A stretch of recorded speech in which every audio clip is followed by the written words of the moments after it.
with my life.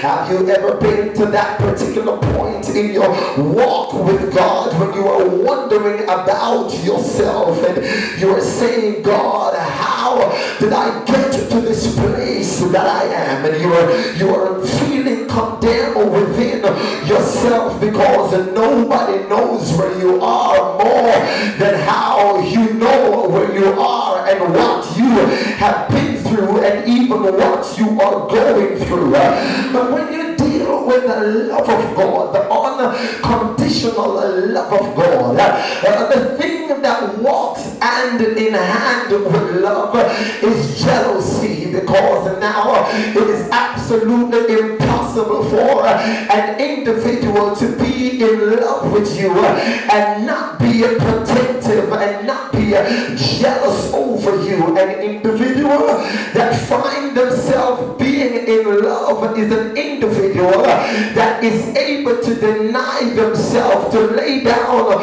their life in the split of a second, because God, if I got to lay my life down to defend this person that I love, it takes no effort. If you look physically, hypothetically, just being a parent, you would not jump into the street if you see a tractor trailer coming. If you see a car speeding down the highway, it is only instinctively that you will try to pull yourself out the way. But if it's a predicament that one of your child just step into the street and you see that car coming at full speed, you wouldn't think twice to put your life on the line in order to spare the life of this child, because I have absolutely pure love for this child that is mine.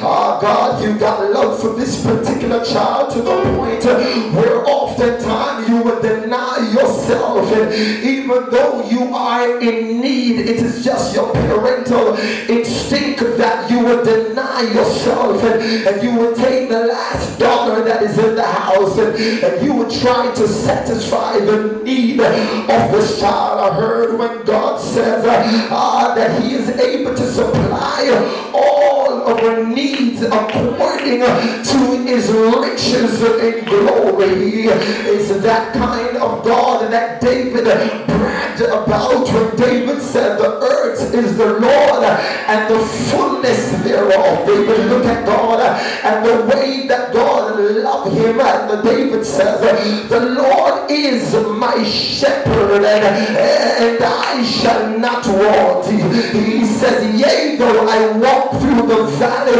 of the shadow of death, the only thing that brings me this magnitude of tranquility within my soul is the fact that I know that God is walking with me. God, touch a neighbor, say, neighbor, you ain't got no need to worry. For God is too much in love with you to allow the adversary to take you out. Somebody got to catch that. God, touch a neighbor, say, neighbor, you ain't got no need to fear. The God that you serve is too much in love with you to allow the devil just to walk in and ravish you.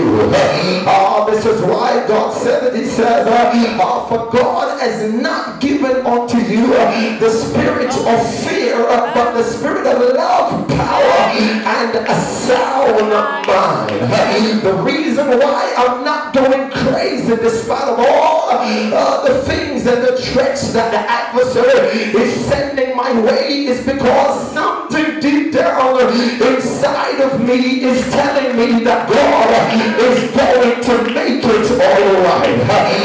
God, I wish you would touch somebody and remind them you are the battle. You ain't got no need to worry. You ain't got no need to fear. The thing about God, despite of his ability to love without limit, despite the fact that God love is not being marginalized, despite the fact that the love of God cannot be exhausted. The thing about God is that he is a balanced God. As much as he is love, as much as he is hatred, as much as he is love, as much as he is anger. When you deal with God, you've got to come to the realization that God is such a balanced balanced God that he is able to love the homosexual and at the same time he is able to distinctively hate homosexuality. He is such a balanced God that he's able to love the fornicator even though in the same moment he is hating fornication. He is that kind of God that should not be misconstrued, should not be misunderstood because of the love of God. You got to realize he is love, and as much as he is love, he is so delicate that one person said that he is the rose of Sharon. He is such a delicate God that they refer to him as the lily of the valley. And even though he's such a delicate God that he can be compared with the petals of the rose and the leaves of the lily, he is still equally such a God of judgment that they refer to him as the conquering lion of the tribe of Judah.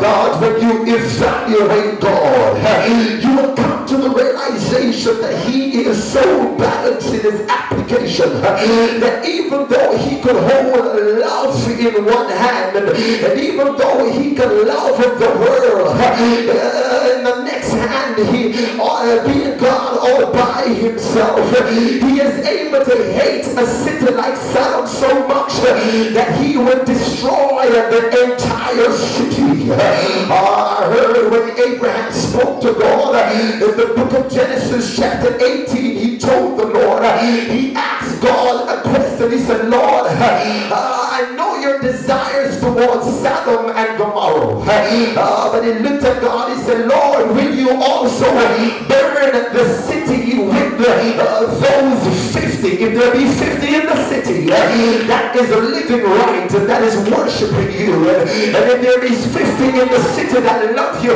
will you burn down the entire Mount Royal because most of the city decided not to serve you? And God looked at Abraham and he said, Abraham, if you could find me 50 people in the city of Sodom that decide that I am their God, I will spare the